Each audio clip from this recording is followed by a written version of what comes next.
गोला छोड़ रहे हैं तो मुंह के ऊपर कॉलगेट लगा लो। जो सरकारी रास्ते हैं उनको, राष्ट्रीय मार्ग को जो प्रशासन है, सरकार है, वो नहीं रोक सकती। गुरमीत सेखों की बात करें तो लगातार कल उसके घर में 5 बार पुलिस गई। मैक्स साहूवाला के घर में 2 से 3 बार पुलिस गई। जसबीर बाटी की गाड़ी का पीछा किया गया। अगर ड्रोन की बात करें ना तो अभी तक किसी को परमिशन नहीं है, लेकिन किसानों के ऊपर ड्रोन वाले कैमरों से नजर रखी जा रही है। अगर पहले आंदोलन की बात करें तो सबसे ज्यादा लाठियां खाने वाले ये थे। इनकी पगड़ी तक को हाथ डाला गया एलनाबाद इलेक्शन के बाद, और गुरनाम सिंह चुडूनी वो शेर था जिन्होंने 1 घंटे के भीतर आके पूरा एलनाबाद क्या पूरा सिरसा बंद कर दिया। राजनीतिक पार्टी को पिछली दफा भी किसी को तक घुसने नहीं दिया था। ये राजनीतिक स्टंट नहीं, वो तो उनके कहने की बात है। नमस्कार, मैं सुखप्रीत सिंह हमारे चैनल में आपका स्वागत करता हूं। 16 जो तारीख है, किसानों का ऐवान था भारत बंद को लेकर, और उसी के लिए जो चुडूनी ग्रुप है उसने कहा था कि जो टोल है उनको टोल फ्री किया जाएगा, टोल से मुक्त किया जाएगा, पर्चियों को काटने से रोका जाएगा। 12 से 4 बजे तक का जो टाइम है वो फिक्स किया गया था। और काफ़ी दिनों से हम हालात देखते जा रहे हैं। जो 4 दिन ये जो टपे हैं किसानों के ऊपर, जो है आंसू गैस के गोले ड्रोन के द्वारा छोड़े गए, और अभी तक भी कोई आधिकारिक तौर पर ये बोला नहीं गया है, सूचना नहीं है कि किसी भी राज्य की पुलिस को ड्रोन से भी आंसू गैस के गोले छोड़ने की परमिशन दी गई।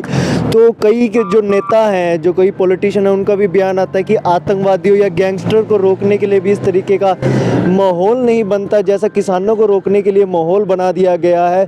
तो हमारे साथ हमारी संवाददाता हैप्पी सिंगला है साथ में, जो हम चर्चा करते हैं कि किस तरीके का जो माहौल है किसानों को रोकने के लिए सरकार बना रही है। सबसे पहले तो सुखप्रीत, अगर ये बात करें कि किसानों को रोकने के लिए प्रशासन की जो तैयारियां हैं वो कितनी हैं।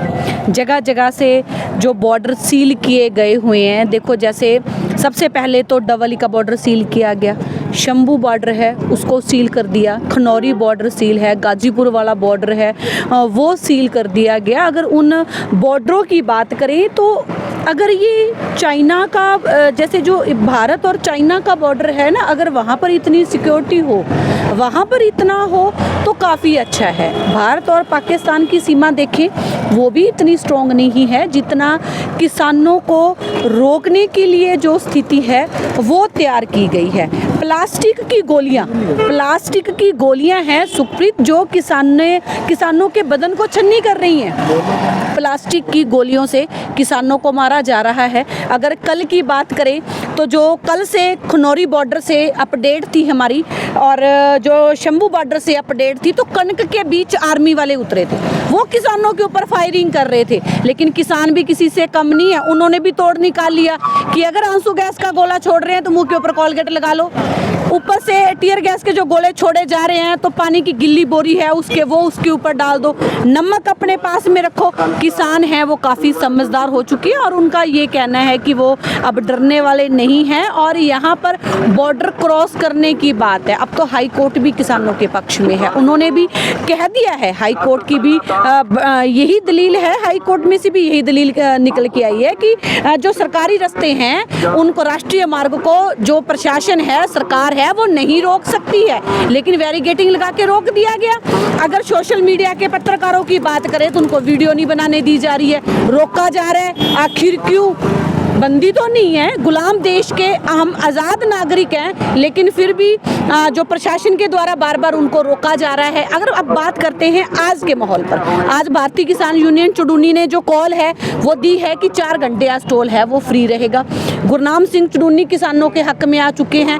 टिकैत साहब हैं वो 2 दिन के बाद महापंचायत हैं वो करने जा रहे हैं। लेकिन जो बड़ी बात है आज निकल के ये है कि भारत बंद का सद्दा है, लेकिन जो किसान नेता पहुंच रहे हैं उनके घरों पर जबरन पुलिस के छापे पड़ रहे हैं। जैसे गुरमीत सेखों की बात करें तो लगातार कल उसके घर में 5 बार पुलिस गई। मैक्स साहूवाला के घर में 2 से 3 बार पुलिस गई। जसबीर बाटी की गाड़ी का पीछा किया गया। गुरनाम जब्बर के पीछे पुलिस लगी हुई है। राकेश फोगाट की बात करें चौटाला से तो बहुत दमदार नेता है, नौजवान युवा नेता है, उसके पीछे पुलिस लगी हुई है। आखिर क्यों? तो ये कह सकते हैं कि कहीं ना कहीं जो बीजेपी सरकार है वो डर चुकी है। 2024 के जो इलेक्शन है वो नज़दीक है, सरकार घबराई हुई है। घबराई हुई है आने वाले इलेक्शनों को लेकर कि जो मार है इसकी वो आप पड़ेगी। हम अपनी डिबेट को और आगे लेकर चलते हैं। जिस तरीके का जो माहौल है वो बनाया जा रहा है जी। किसानों को लेकर, अपने बैरिकेटिंग जिस हिसाब से की थी, और आधिकारिक तौर पर अभी भी कभी देखा नहीं गया कि किसी भी राज्य सरकार की पुलिस को ड्रोन दिए गए हों। जी। आंसू गैस के गोले को फेंकने के लिए ड्रोन है, वो भी अभी कोई ऑफिशियल आया नहीं है कि सरकार ने इसका जो है पूरी की पूरी जो है ऑर्डर पास किए भी थे कि नहीं। तो क्या माहौल मान रहे हैं? सुखप्रीत, बात करूं तो देखो, मेरा भाई सिकंदर मेरे साथ है। भारतीय किसान यूनियन चुडूनी में ये अपनी अहम भूमिका है वो निभा रहे हैं। यहाँ पर ड्रोन की बात करें ना तो अभी तक किसी को परमिशन नहीं है, लेकिन किसानों के ऊपर ड्रोन वाले कैमरों से नजर रखी जा रही है। किसान भी कम नहीं है, उन्होंने तोड़ निकाल लिया। वो डिप्पर वाली मशीन में से तूड़ी वाली में मिर्चे फेंक रहे हैं ऊपर कि अगर आप हम पे आंसू गैस का गोला फेंक रहे हो तो किसान पीछे हटने वाला नहीं है। और बाकी क्या है ना, तो मेरे भाई से बात कर, सिकंदर सिंह से बात कर। जब हम इनसे बातचीत करते हैं ना, अगर पहले आंदोलन की बात करें तो सबसे ज्यादा लाठियां खाने वाले ये थे। इनकी पगड़ी तक को हाथ डाला गया ऐलनाबाद इलेक्शन के बाद। और गुरनाम सिंह चुडूनी वो शेर था जिन्होंने 1 घंटे के भीतर आके पूरा ऐलनाबाद क्या पूरा सिरसा बंद कर दिया था। आगे की बात सिकंदर सिंह। जो माहौल सत श्री अकाल, जो हम माहौल देखते जा रहे हैं किसानों को रोकने के लिए जिस हिसाब से बनाया गया है, इस हिसाब की तैयारियां कभी किसी भी आंदोलन में पहले कभी नहीं देखी गई। और हमारा जो देश है वो आज़ाद भी आंदोलन से हुआ था, लेकिन कहीं ना कहीं जो सरकार है वो जो है हर संविधानिक चीज को तोड़ते हुए आंदोलन का हक खींच रही है। तो उसके बारे में आपका क्या कहना है? पहले तो मैं धन्यवाद करना चाहूँगा जितना भी अपना सोशल मीडिया है, इलेक्ट्रॉनिक मीडिया है, जो हमारे YouTube चैनल है, उनको मैं बधाई देना चाहता हूँ जब भी कोई आंदोलन होता है। क्योंकि जो नेशनल मीडिया है, गोदी मीडिया है, दिखा तो वो अभी भी रहा है, पर वो दरअसल सारा का सारा वहाँ पे कहते कुछ और है, करते कुछ और है, ग्राउंड पर कुछ और है, पर पेश कुछ और कर रहे हैं वहाँ पर। तो मैं आप सबका, मैं जितने भी चैनल पंजाब में है, हरियाणा में है, पूरे हिंदुस्तान में जितने भी, उन सबको मैं बधाई देना चाहूँगा। उन पत्रकार साहबानों को जहाँ वहाँ पर लेडीज भी हैं, नौजवान भी है, जो इस चीज़ को कवर कर रहे हैं, मैं आपको बहुत बहुत बधाई। और मैं उम्मीद करता हूँ भी इस आंदोलन को जब तक ये चलेगा तो आप इसी तरह इस आंदोलन को कवर करते रहना। और बात रही अब आपके पॉइंट की, ये जो 13 तारीख की कॉल दी गई थी पंजाब की जथेबंदियों को दोबारा, तो उसमें जो घटनाक्रम वहाँ हुआ है, एक तो पाकिस्तान की बॉर्डर की तार है, एक साइड चाइना है, और एक साइड ये पहली तार लग चुकी है पंजाब, साथ में हिंदुस्तान। आज हरियाणा और पंजाब का किसान एक ऐसी स्टेट है जो हमेशा जबर जुल्म के खिलाफ लड़ते रहे हैं, पर यहाँ पर जो कल वहाँ पे हो रहा है हमारे किसान भाइयों के साथ, हमारे मजदूरों के साथ, नौजवानों के, बच्चों के, बुजुर्गों के, उसको मैं बयान नहीं कर सकता भी। इतनी सरकार डेमोक्रेसी का इतना गान करेगी और इतनी नीचता पे गिर जाएगी। हमें दिल्ली जाने के लिए, देखो हमारा मौलिक अधिकार है भी हमें दिल्ली जाना है, तो वो बंदे हमें दिल्ली जाने के लिए जाने दे रहे, तो ये बड़ी मतलब बेशर्मी वाली गल है। मैं तो कहूँगा मोदी साहब को डूब कर मर जाना चाहिए। उनको पता भी 13 महीने पहले 56 इंची वाले इंसान को झुकाया है हमने, तो उसको पता होना चाहिए। उसको मैं तो कहूँगा भी मांगे वो मान लेनी चाहिए, तो बढ़िया रहेंगे वो। नहीं तो दरअसल इसके रिजल्ट जो आएंगे वो बड़े खमियाजा उनको भुगतना पड़ेगा। हाल ही में हाई कोर्ट में इलेक्टोरल बॉन्ड को लेकर एक फैसला आया था कि यह असंवैधानिक है, जो कि राजनीतिक पार्टियों को चंदा दिया जाता है, वो असंवैधानिक जो है सुप्रीम कोर्ट ने घोषित किया। एक बात और है सिकंदर भाई, इसमें जो जैसे अगर राजनीतिक आदमियों की बात करें ना, तो उनका ये कहना है कि या तो ये कांग्रेसी है या आम आदमी पार्टी के नुमाइंदे हैं, ये ईडी की रेड से बच रहे हैं, किसान है ही नहीं। ये सरकारें कह रही हैं, जो मौजूदा पक्ष के अंदर जो बीजेपी के जो नेता बैठे हुए हैं, उनका ये कहना है कि ये तो आम आदमी पार्टी वाले हैं या फिर कांग्रेस वाले हैं, किसान तो है ही नहीं। देखिए इसमें क्या है, अभी मान लो पहले जब आंदोलन चला था तो उस टाइम हमें खालिस्तानी आंदोलन जी भी, नक्सलवादी, ठीक है, पता नहीं क्या कहा गया था उस टाइम। तो वो बातें अभी भी होनी है, वो सेम पैटर्न है, वो सेम चलेगा भी। अब जो राजनीति कह रहे हैं वही SKM जितना था वही पहले थे, वही अब लोग हैं, कोई नए बंदे तो आई नहीं है। 32-33 जथेबंदियां पहले पंजाब की थी, 10-12 जथेबंदियां। सबसे बड़े जो सबके वर्ल्ड के चेहरा है सरदार गुरनाम सिंह चुडूनी, जिन्होंने पहले लीड किया था। जब आंदोलन आपको बताऊं 2018 में शुरू हुआ था, 2020 वाला, चुडूनी साहब ने नींव रखी थी उस आंदोलन की। उसके बाद गुरनाम सिंह चुडूनी राज्यपाल हो रही थे, जो SKM बनाने वाले थे, ठीक है। जब आंदोलन वो बड़ा उस टाइम लड़ा, इन्होंने पूरे साथ लेकर जथेबंदियों को लड़ा।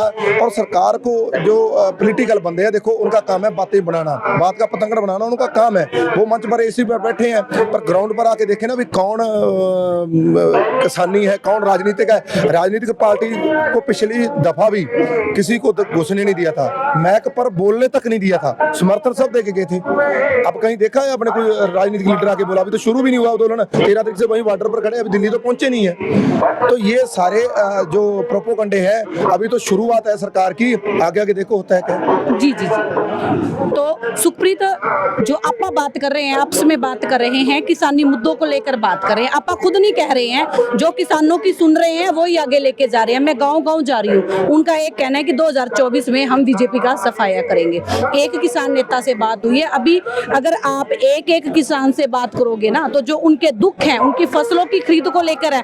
अब मैं बात करती हूँ आलू की फसल पर। किसान का आलू 2 से 3 रुपए किलो उसके खेत के बीच में से बिक रहा है, और अपने को कितने में मिल रहा है? अपने को मिल रहा है 20 से 22 रुपए तक। एमएसपी नहीं है। 1 किले के अंदर 65 से 70 हजार रुपए का खर्चा है आलू की फसल को तैयार करने के लिए, लेबर नहीं मिलती है। और सबसे बड़ी बात यह है कि इसका हम स्टोर करके नहीं रख सकते हैं, लेकिन खेत के अंदर से 3 रुपए से लेके 5 रुपए तक जो आलू की फसल है, वो जो व्यापारी है वो लेके जा रहे हैं। तो किसान परेशान ना हो तो क्या करे? तो अभी कुछ समय पहले स्वामीनाथन जी को जो है भारत रत्न दिया गया था, लेकिन सरकार उसकी रिपोर्ट को नहीं मानने को तैयार है। और जो उनकी बेटी है स्वामीनाथन जी की, उन्होंने भी कहा था कि जो किसान है इनकी आवाज सुननी चाहिए, क्योंकि वो भी कृषि के ऊपर काफी ज्यादा रिसर्च कर रही है। उसको लेकर आप क्या देखते हैं? देखिए, स्वामीनाथन की जो ये रिपोर्ट है जो उन्होंने बनाया था, वो बड़े बुद्धिजीवी बंदे थे, बड़े पढ़े लिखे और कड़े हुए थे, और उन बंदों ने बड़ा सोच समझ के बनाई थी। जब बनाई थी तो सरकार के सामने रखी भी थी, पर सरकार ने उस पर अमल नहीं किया। अब सरकार जो भारत रत्न आप कह रहे हो भी दे रही है, असली सच्ची श्रद्धांजलि तो है अगर उसको लागू करे। असली भारत रत्न वो है क्योंकि जिस चीज के लिए उन्होंने अपना त्याग किया, बलिदान दिया, जिस चीज के लिए वो लड़े, तो स्वामीनाथन रिपोर्ट करने के लिए, जिसको किसान और मजदूर आज की बात नहीं कर रहे, जब से उन्होंने बनाई थी तब से लेके आज तक लड़ाई लड़ते आ रहे हैं भी स्वामीनाथन रिपोर्ट लागू करो, लागू करो, लागू करो। पर अब उन्होंने लागू तो नहीं की, उन्होंने भारत रत्न लागू जरूर कर दिया, अभी भारत रत्न देंगे हम स्वामीनाथन जी को। पर मैं कहना चाहूंगा सरकार को आपके माध्यम से, भारत रत्न, असली भारत रत्न स्वामीनाथन रिपोर्ट लागू होती है वो है। लेकिन अभी जो आंदोलन है उसकी टाइमिंग को लेकर काफी ज्यादा जो सत्ताधारी पक्ष के नेता है उनका बोलना है कि चुनावों से जस्ट पहले करना एक राजनीतिक स्टंट है किसानों का। देखिए, नहीं, ये राजनीतिक स्टंट नहीं है, वो तो उनके कहने की बात है। पता, अब मान लो उन बंदों के पर्सनल व्यू हैं, ठीक है, वो उनकी सोच है, किस तरीके से सोच रहे हैं। पर जो किसानों ने रणनीति बनाई थी वहां पे जथेबंदियों ने, उन्होंने पंजाब की कुछ जथेबंदियां हैं, कुछ उसमें हरियाणा की जथेबंदियां भी हैं, ठीक है, और उन जथेबंदियों ने कुछ सोच समझ के कॉल की थी। पर बाकी इसमें मांगे नहीं थोड़ी हमारी, ये 10 मांगे कमेंटमेंट सरकार ने पहले 2020 में जब आंदोलन फतेह हुआ था, उसमें 3 करोड़ वापस हो गए थे। इन पे कमेंटमेंट की थी भी हम उन लागू करेंगे, पर अभी तक कुछ भी नहीं है। तो जनता के जो सारे सवाल थे वो हमने पूछे हैं।